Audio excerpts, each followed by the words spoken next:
और लगभग 45 करोड़ लोग इसमें शामिल होंगे। और ये 45 करोड़ लोग, दुनिया का सबसे बड़ा फेस्टिवल हुआ ना फिर। 45 करोड़ तो अनबिलीवेबल है।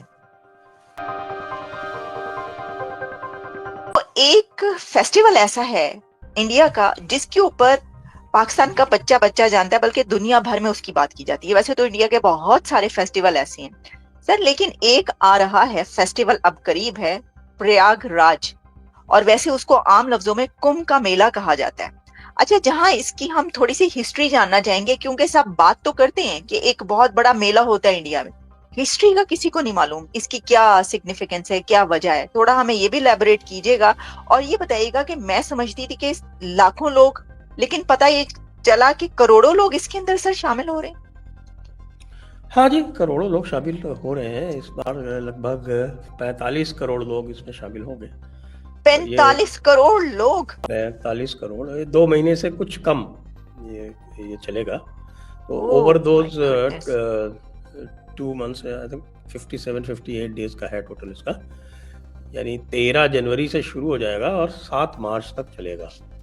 इस पीरियड में करीब 45 करोड़ लोग, यानी आप समझ लीजिए 1 करोड़ पर डे का एवरेज आएगा। ऐसे एक्सपेक्टेशंस हैं इसके तो लिए। संजय जी, दुनिया का सबसे बड़ा फेस्टिवल हुआ ना फिर। 45 करोड़ तो अनबिलीवेबल है। हाँ, it's about 50% greater than America's population. Definitely it has to be the biggest. There is no doubt about that. Exactly. तो ये तो इसका एक्सटेंट है, नो डाउट अबाउट दैट। अच्छा, ये अकेला नहीं है, 4 जगहों पे कुंभ होते हैं और वो अच्छा। उनके एस्ट्रोनॉमिकल कॉन्फ़िगरेशंस हैं। जैसे ये जो जुपिटर का जो मूवमेंट होता है, तो जुपिटर जो है वो 12 साल में एक पूरा जो ज़ोडियाक है वो कवर करता है। 12 साल में ज़ोडियाक कवर करता है। तो उसके हिसाब से जैसे ये जो है, जब टॉरस में आता है, जब जुपिटर टॉरस में आता है तब प्रयागराज का कुंभ होता है। ओके। और उसमें जो है वो सन का मूवमेंट भी देखा जाता है। तो सन कैप्रिकॉर्न में होगा और जुपिटर टॉरस में होगा, तब ये कुंभ प्रयागराज में होता है। इसी तरह से आपके नासिक में, और नासिक में गोदावरी नदी है वहाँ, और शिप्रा नदी है उज्जैन में। यहाँ पर जब होता है, जब आपका जुपिटर आता है एक्वेरियस में,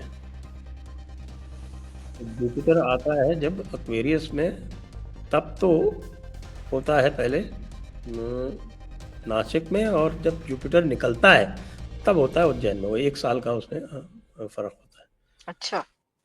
है। इसी तरह से है आपके इसमें हरिद्वार में होता है। अच्छा। तो हरिद्वार में होता है, तो वो जुपिटर के अलग अलग हिसाब से वो होता है। तो ये जुपिटर के मूवमेंट के ऊपर ये अलग अलग जगहों पे ये होते हैं ये कुंभ। यहाँ जो होता है वो Jupiter in Taurus and sun in Capricorn, मकर में। तो ये प्रयागराज का कुंभ होता है। और ये है पूर्ण कुंभ। 3 तरह के कुंभ होते हैं। एक होता है अर्ध कुंभ जो 6 साल के पीरियड पे होता है, और ये पूर्ण कुंभ जो 12 साल के पीरियड पे होता है। एक होता है महाकुंभ। महाकुंभ इज 12 साइकिल्स जब पूरे हो जाते हैं पूर्ण कुंभ के, तो वो महाकुंभ होता है। तो इस बार वाला जो होने वाला है वो महाकुंभ है, यानी आफ्टर 144 ईयर्स। ओ ओके। इसीलिए इस बार जो है वो यहाँ पर मेगा क्राउड एक्सपेक्ट की जा रही है। यानी सिर्फ कुंभ नहीं बल्कि महाकुंभ। तो संजय जी, क्या इसमें किसी खास देवता की या भगवान की पूजा की जाती है, जैसे कि हम और फेस्टिवल देखते हैं, दुर्गा पूजा है और इस तरह के काफी होते हैं ना, गणेश के भी एक फेस्टिवल है। तो इसका भी कोई खास वो है या सिर्फ ये जी हाँ, एस्ट्रोनॉमिकल? देखिए पुराणों में कहानियां आई हुई हैं इसकी, और पुराणों की कहानियां जो है वो ज़्यादातर सिंबॉलिक होती हैं। अच्छा। तो जिनको देवता कहते हैं हम, तो वो देवता जो है ना, वो actually it's little bit complex, थोड़ा सा मैं कोशिश करता हूँ, हो सकता है जी लोग समझ जाए। क्योंकि जो भी कहानियाँ होती है ना, वो कहानियों का इंटरप्रिटेशन जो है वो 3 तरह से होता है। हाँ, if you have to study Vedas, तो वेदास के 5 वेदांग होते हैं। उनके जो वेदांग होते हैं, उनके पार्ट्स होते हैं अलग अलग, उनकी हेल्प से ही आप वेदों को समझ सकते हैं। तो वेद और पुराण या कोई भी जो शास्त्र है, उनको 3 तरह से समझा जा सकता है। और वो 3 तरह से समझा जाता है। उसको कहते हैं कि साहब, एक तो आदि भौतिक, जिसको बोलते हैं लिटरल। भौतिक मीन्स फिजिकल होता है। तो one is your literal meaning. तो जितने भी जो नॉन हिंदूज हैं, वो मोस्टली वो लिटरल मीनिंग को पकड़ के कहते हैं कि अरे ये क्या बकवास है, ये तो सब फालतू की बातें हैं। But there are 2 higher meanings, उसी में हायर मीनिंग्स होती हैं। एक होती है आदि दैविक, दैट इज डिवाइन, ये मानते हुए कि देर आर डिवाइन बीइंग्स, उसको मान के उसकी एक डिवाइन मीनिंग होती है। और एक होती है जो सबसे जो हाईएस्ट मीनिंग उसकी होती है, वो होती है आध्यात्मिक, that is the spiritual meaning. तो अगर आपको वाकई इसको समझना है, तो you have to go into the spiritual meaning. लेकिन जो उसकी कहानी है, पहले वो कहानी जो है वो ये है कि साहब के देवताओं से एक ऋषि होते थे दुर्वासा। वो बहुत जो है उनका काम यही था कि लोगों को टेस्ट करते थे। यदि किसी में उनको देखते थे कि भाई अहंकार हो गया, इसका बहुत ईगो हाई हो गया, तो उसको वो कर्स कर देते थे, श्राप देते थे। तो एक बार देवताओं के यहाँ गए, देवताओं को देखा उन्होंने कि ये बड़े अहंकारी हो रहे हैं, उन्होंने देवताओं को श्राप दे दिया। तो जो देवता थे वो, उनकी शक्ति नष्ट हो गई। तो फिर बाद में जो असुर थे, द डीमंस, उन्होंने देवताओं को हरा दिया। देवता बहुत परेशान हुए, विष्णु भगवान के पास गए। तो उन्होंने कहा भाई ऐसा करो कि देवताओं को एंगेज, इनको असुरों को एंगेज करो और समुद्र मंथन करो। तो वो जो समुद्र मंथन का जो लेजेंड है, it has a very high spiritual connotation. Okay. तो देवता जिसको कहते हैं, देवताज are the points of consciousness within you.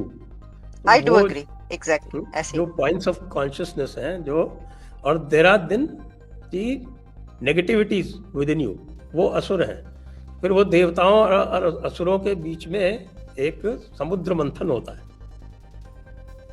और उस समुद्र मंथन के लिए एक मंदिरा, समुद्र मंथन का क्या मतलब है? Churning of the ocean. अच्छा, churning of not a normal ocean, it is churning of the cosmic ocean.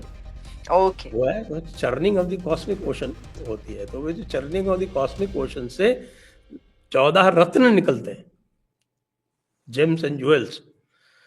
तो वो जेम्स और ज्वेल्स में जो बाद में सबसे लास्ट में, शुरू में उसमें विष निकलता है। विष मीन्स पॉइजन।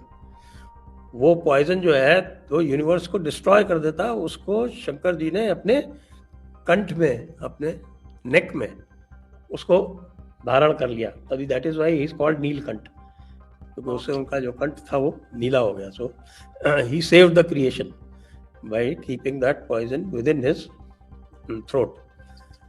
तो उसके बाद लास्ट में अमृत निकलता है, जिसको सारा झगड़ा अमृत के लिए हो रहा था। तो यही विष्णु जी ने कहा था कि भैया वो अमृत निकलेगा, उसको तुम लोग पी लेना। तो फिर जो अमृत का जो उसमें जो छीना झपटी हुई, उस अमृत की 4 बूंदें जो है वो पृथ्वी पे गिरी। वो 4 स्थान प्रयागराज, हरिद्वार गंगा जी पे है, प्रयागराज संगम है ये, एक गंगा यमुना, और एक जो सरस्वती जो लुप्त हो गई। तो यहाँ पे हम लोग भी सोचा करते थे भाई ये सरस्वती लुप्त हो गई, इसका क्या अभिप्राय है, व्हाट इज दी इम्प्लीकेशन कि भाई ये लुप्त हो गई। तो अब समझ में आता है कि भाई that was their way of telling us कि भाई ये सरस्वती नदी थी जो डिसअपियर हो गई। तो इसको याद रखने के लिए दे पुट सरस्वती हियर।